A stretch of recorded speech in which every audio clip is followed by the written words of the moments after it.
É hora de você pegar a sua Bíblia e unir-se a nós em mais um encontro com a palavra.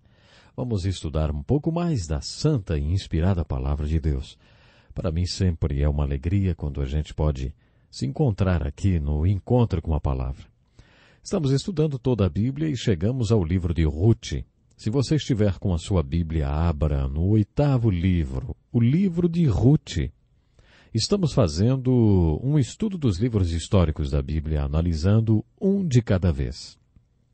Vimos o livro de Josué, e depois o livro de Juízes, e agora o livro de Ruth. Esse livro é uma linda história de amor que aconteceu nos dias em que os juízes julgavam o povo de Israel. É impressionante ver que aqueles dias de grande escuridão espiritual para o povo hebreu foi cenário para uma história de amor tão bonita. Quando chegamos nesse ponto da Bíblia, perguntamos o que essa linda história de amor está fazendo no meio de tanta apostasia, vamos dizer assim. Tanta apostasia e decadência que são descritas no livro de Juízes. Ou ainda, o que uma linda história de amor está fazendo no meio da Bíblia? A resposta é que o livro de Ruth é muito mais do que uma história de amor. Os 3 primeiros livros históricos da Bíblia são chamados de livros históricos alegóricos. Os 6 livros seguintes, de Samuel até Crônicas, são chamados de livros históricos literários do reino. Os 3 últimos livros históricos, Esdras, Neemias e Esther, são chamados livros históricos pós-cativeiro. Portanto, Ruth é o terceiro dos livros históricos alegóricos. O livro de Josué é um livro histórico, mas também é uma importante alegoria da vida cristã. O livro de Ruth é um livro histórico e também uma linda alegoria e uma história de amor. As Escrituras nos apresentam nossa salvação e nosso relacionamento com o Senhor Jesus Cristo como um relacionamento de amor. Quando estamos comprometidos com Jesus, Ele é o noivo e nós, a igreja, a sua noiva. Aí começamos a ver essa alegoria quando chegamos ao livro de Ruth.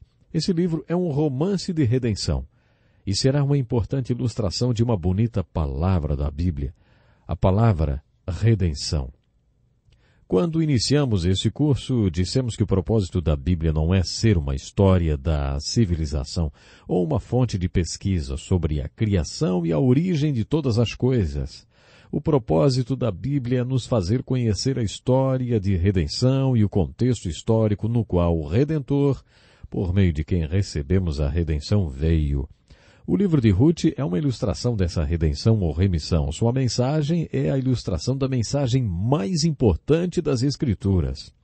Essa mensagem é apresentada na figura de um romance. Se você gosta de histórias bonitas da literatura, tenho certeza que apreciará o valor literário dessa história. Toda boa história começa com as respostas às perguntas quem, quando, onde e o que. Essas perguntas são respondidas nos primeiros versículos do livro de Ruth. O livro começa com a descrição do seguinte cenário. Nos dias em que os reis julgavam, havia fome na terra. Um certo homem de Belém de Judá foi habitar no país de Moabe, ele, sua esposa e seus 2 filhos. O nome desse homem era Elimeleque, e o de sua esposa Noemi, e o de seus filhos Malom e Quilion, efrateus de Belém de Judá. Foram para Moabe e ficaram ali. Elimeleque, marido de Noemi, morreu e ela ficou com os seus 2 filhos. Eles então se casaram com mulheres moabitas. O nome de uma era Orfa e o de outra Ruth, e todos moraram naquele lugar por uns 10 anos.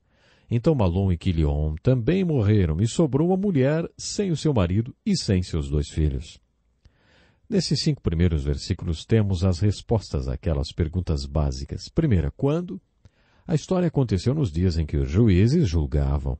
Se você leu com a gente todo o livro de Juízes, sabe o que isso quer dizer. A próxima pergunta, onde tudo aconteceu? Em 2 lugares, Belém de Judá e Moabe. E quem são os personagens dessa história? Havia um homem chamado Elimeleque. Seu nome quer dizer, meu Deus é o meu rei. Talvez isso fosse o que os seus pais desejaram para ele, ou expressasse o tipo de pessoa que queriam que ele fosse. O nome de sua mulher era Noemi, que significa contente. Eles tiveram 2 filhos, Malom e Quilion. Em hebraico, esses nomes significam doente e fraco. Aparentemente, eles não eram muito saudáveis nem fortes. Havia fome. Essa é a resposta para a pergunta, o quê? Havia fome em Belém de Judá, que significa terra do pão e do louvor. Quando chegou a fome, essa família, Elimeleque, Noemi, seus 2 filhos, Malom e Quilion, desceram para Moabe. Moabe aqui tem a mesma conotação que o Egito tem na Bíblia. O Egito é a figura do mundo e da nossa escravidão do pecado. Possui uma conotação negativa devido à escravidão do povo hebreu naquela terra. Os filhos de Israel não podiam viver lá, muito menos podiam se casar com uma moabita. Mas quando veio a fome, essa família foi para Moabe. Nesses primeiros 5 versículos do livro de Rute, temos a história de uma família pródiga que foi para Moabe e ficou lá por 10 anos. Podemos dizer que Moabe equivale àquele país distante da parábola do filho pródigo que o Senhor Jesus contou, que deixou a casa de seu pai e foi para um país distante. A história dessa família segue o mesmo padrão da parábola do filho pródigo. Os tempos difíceis vieram quando ele estava no país distante e ele voltou para a casa de seu pai, e os bons tempos foram restaurados. O mesmo padrão se repete na história dessa família. Enquanto a família pródiga estava em Moabe, Malom e Quilion, doente e fraco, morreram. Esperava-se que isso fosse acontecer. O seu pai, Elimeleque, também morreu. Agora o foco está em Noemi, a mãe, que pode ser vista como a mãe pródiga.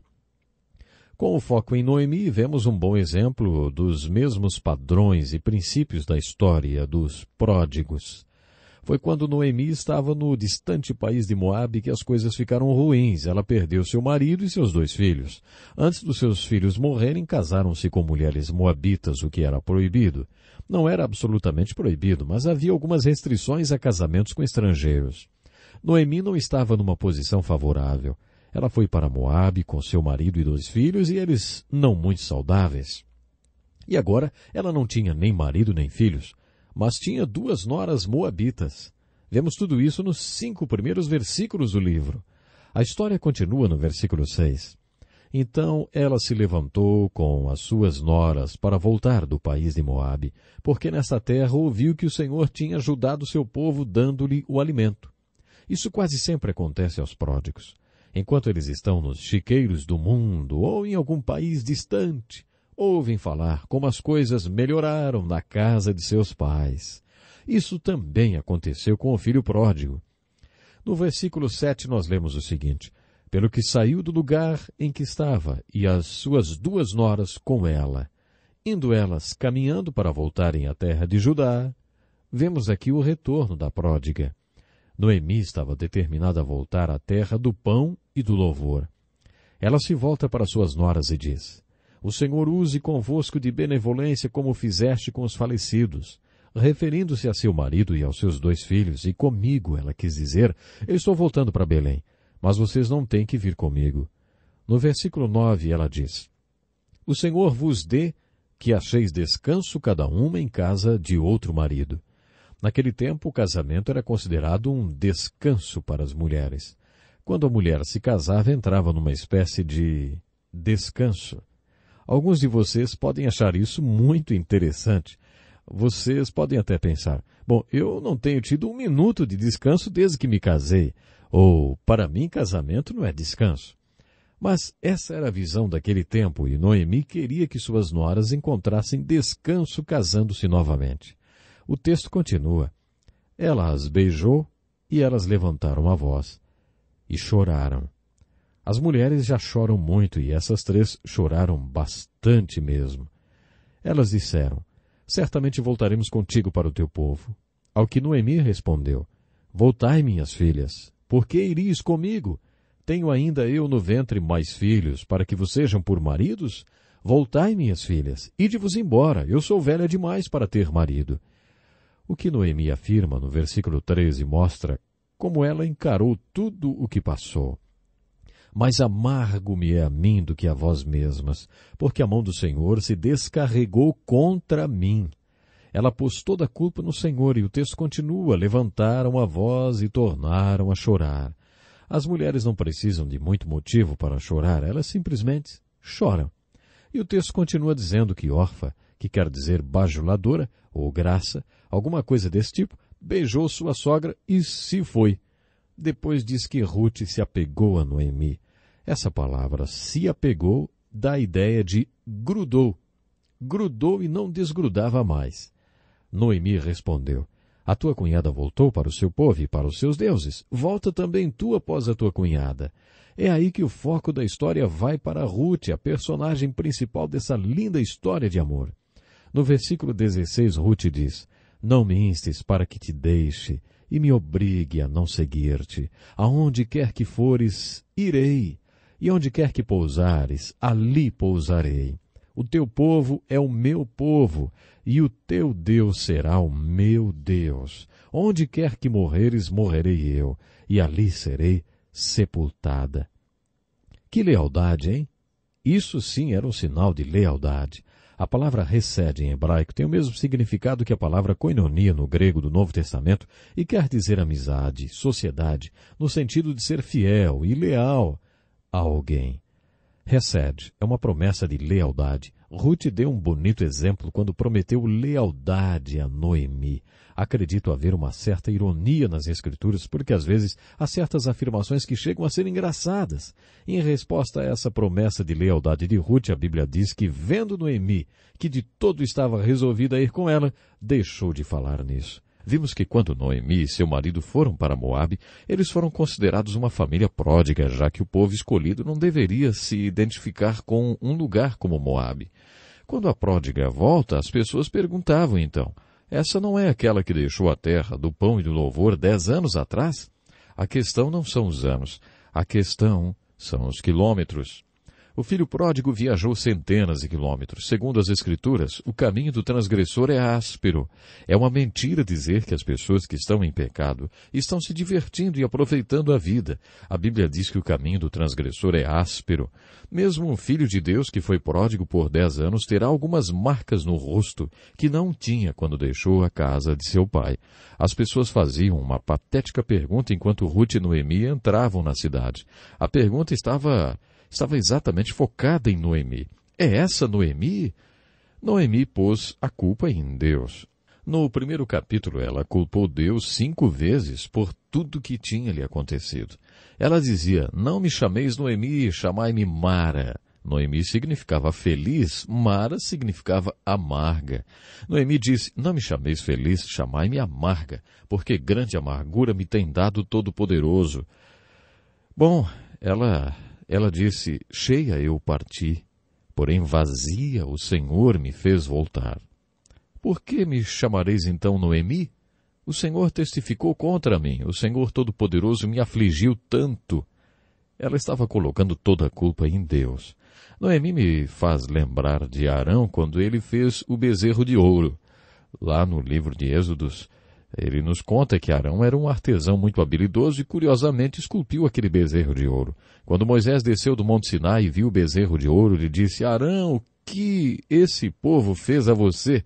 Arão disse a Moisés: Moisés, você não vai acreditar. Eu coloquei todo esse ouro no fogo e dele saiu esse bezerro. Não era verdade. Aquele bezerro de ouro não brotou do fogo. Foi resultado do trabalho artesanal de Arão. Ele criou o bezerro porque queria agradar o povo. Noemi fez a mesma coisa quando culpou a Deus pelas desgraças que lhe aconteceram. Era como se dissesse: eu coloquei o ouro no fogo e dele saiu esse bezerro. Eu não fiz nada. É tudo culpa de Deus. Eu não sei por que Deus está agindo assim comigo, por que está me afligindo. Noemi estava comendo um banquete de consequências das escolhas que fez. Só que ela recusava aceitar a sua parte de responsabilidade pelas suas escolhas. O último versículo do capítulo 1 diz: voltou Noemi da terra de Moabe e com ela Ruth, sua nora, a moabita. Chegaram a Belém no princípio da cega da cevada. A referência ao fato de que era o início da colheita da cevada quando elas chegaram a Belém é muito importante. Quando essas duas mulheres chegaram a Belém, Noemi era a figura do Filho de Deus voltando à casa do Pai. Vamos perceber durante a história que a graça de Deus estava esperando por ela. Quando o pai viu que o filho pródigo tinha escolhido partir para um país distante, deixou que seu filho fosse. Ele permitiu que seu filho arcasse com todas as consequências de viver naquele país. Como pais, falhamos quando nossos filhos vão para um país distante. Quando as consequências chegam, eles estão prestes a aprender alguma coisa. Nós vamos até lá no país distante e damos uma ajudazinha. Quando você lê a história do filho pródigo, encontra as seguintes palavras: mas ninguém lhe dava nada. Isso incluía o seu pai. Essa foi uma das terríveis consequências lá no chiqueiro, que fizeram com que o filho pródigo caísse em si. Foi aí que ele percebeu que não era um porco, ele era filho, e o seu lugar não era naquele chiqueiro, e sim na casa de seu pai. Lucas capítulo 15, verso 20 diz: quando ainda estava longe, viu o seu pai e se moveu de íntima compaixão e, correndo, lançou-se-lhe ao pescoço e o beijou. Você já viu um homem velho correndo? Não há nada mais indigno, não é? Bom, essa figura do homem velho correndo é uma das figuras do amor de Deus mais lindas, mais belas, contidas nas Escrituras. Ela mostra o amor do pai pelo filho pródigo que caiu em si e começou a voltar para casa. Eu não sou digno de ser chamado teu filho, meu pai. Deixe-me viver junto com os teus escravos. O pai ignora tudo isso e diz: esse é meu filho. Tragam o anel da família, a túnica da família, matem o bezerro gordo, porque o meu filho estava morto e agora reviveu. Estava perdido, mas agora foi encontrado. Por isso vamos celebrar. Noemi passou por essa mesma experiência quando voltou para Belém de Judá. A graça de Deus estava esperando por ela. Essa lição que aprendemos com Noemi nessa história é incrível. Agora Ruth se torna o foco dessa história de amor e representa aquelas pessoas que não pertencem à família de Deus.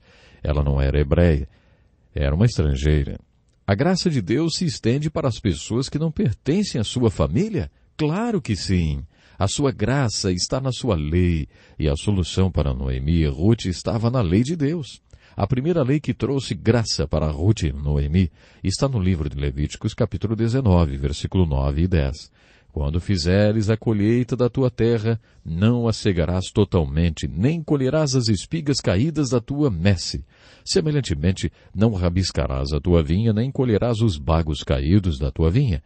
Deixá-los-ás para o pobre e para o estrangeiro. Eu sou o vosso Deus. Por que isso é importante?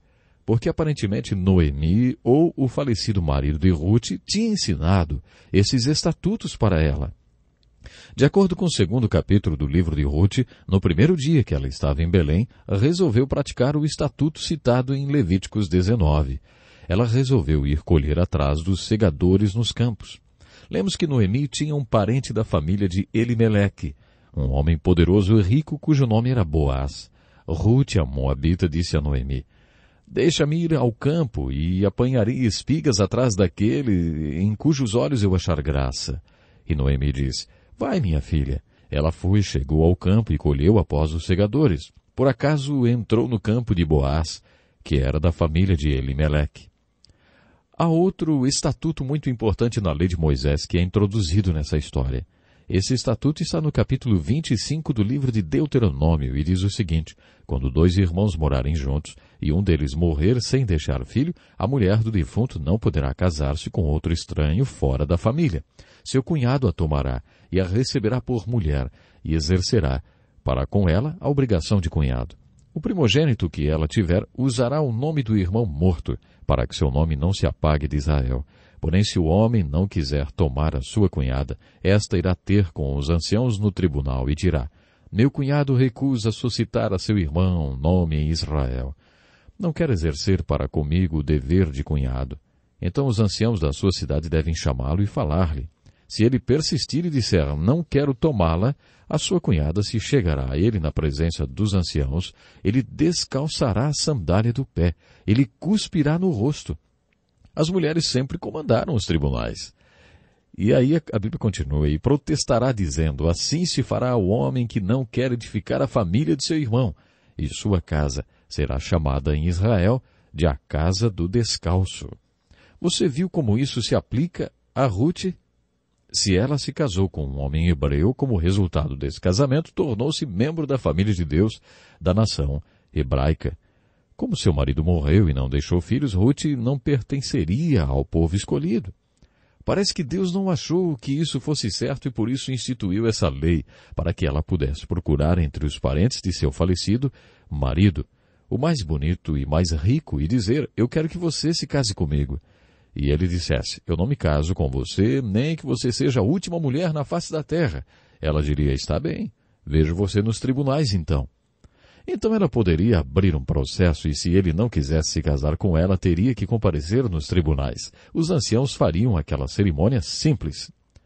O importante dessa cerimônia é que ele seria boicotado, envergonhado, provavelmente seria prejudicado nos negócios, porque se recusou casar com aquela mulher. O homem que concordasse em se casar com a mulher teria que fazer duas coisas por ela. Primeiro, ele teria que pagar todas as dívidas que ela tivesse. Os anciãos tinham um livro onde estavam registradas todas as dívidas da mulher. O homem declarava suas intenções de redimir a mulher. Esse processo era chamado de redenção. O homem teria que declarar sua intenção de redimir a mulher antes de saber qual era o total de suas dívidas. O interessante é que ele não sabia quanto isso iria lhe custar até que se comprometesse a redimi-la como parente qualificado. A segunda coisa que o remidor fazia era se casar com ela. Com esse relacionamento, ele a trazia de volta à família de Deus. Você está vendo? Redenção quer dizer comprar de volta e trazer de volta. Portanto, o homem que cumpria esse estatuto tornava-se o remidor. Em hebraico, essa palavra é goel. Esse homem recebia o nome de goel, porque ele comprava a mulher de volta e a trazia de volta. Ele a comprava pagando todas as suas dívidas e a trazia de volta casando-se com ela. Essa era a resposta interessante de Deus. Incrível quando contemplamos que Ruth tinha uma esperança, e a esperança de Ruth foi exatamente esta quando ela foi para Belém de Judá. E por isso que o capítulo 2 se inicia com a boa notícia de que seu falecido sogro tinha um parente poderoso e rico cujo nome era Boaz. À medida que a história se desenrola, veremos a figura da graça de Deus sobre o filho pródigo que estava voltando para casa e também sobre aquele que voltou buscando a sua redenção. Procure identificar-se com a história de amor do livro de Ruth. Eu gostaria que você pensasse seriamente nisso. Talvez você tenha se sentido um pouco abandonado, talvez tenha se sentido realmente um pródigo nos caminhos dessa vida. Mas saiba, você pode voltar para a casa paterna. Você pode exatamente ver aquela cena incrível do velho homem correndo para lhe abraçar. O velho correndo. Esse é o símbolo do amor de Deus. Você pode exatamente sentir esse amor, o amor de Deus. Nós vamos ficar por aqui, mas eu gostaria que você estivesse conosco no próximo programa. Até lá, então.